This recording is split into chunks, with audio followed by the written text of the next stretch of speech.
Today we're going to cover invoice against contract. I'm going to break this into 5 separate videos to downsize it into more palatable sizes.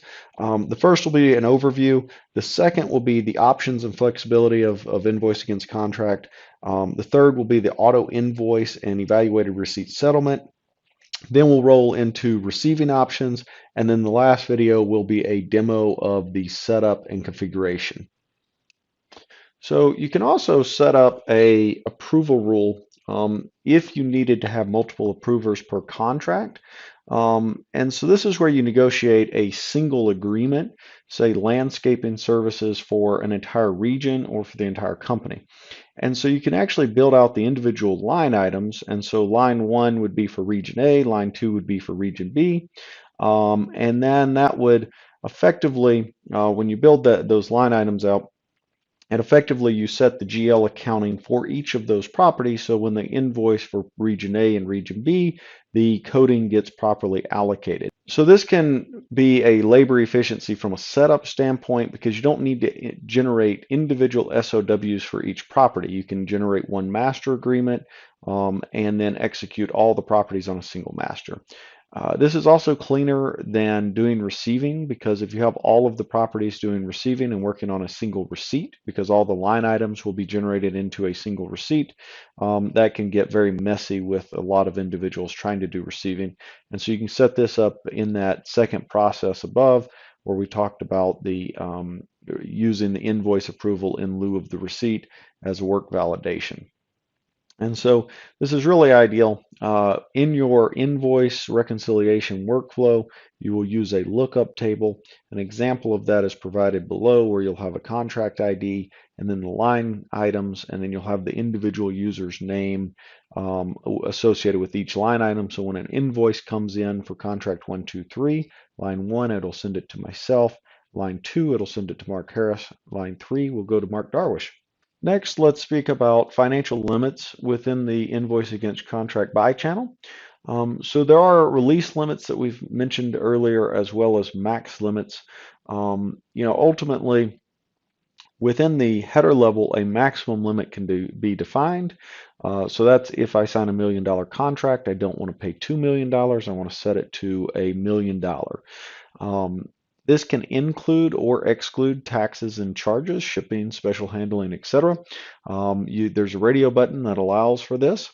You can also set whether it's a hard limit and a tolerance. So that means if it's a tolerance, they can go above a certain threshold. So let's say that it was roughly $1 million contract, but with T&E and some other spend in there, maybe it could be a 15% overage.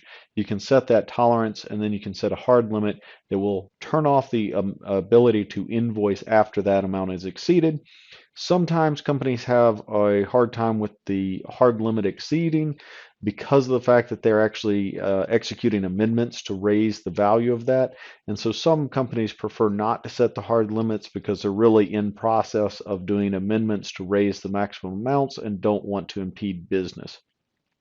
Notifications can also be configured so that whenever that gets within a set limit, and you get to set the limit there, it will say, hey, you're at 85% of your total spend. Send a notification to the project manager just to inform them that they are close to their total amount.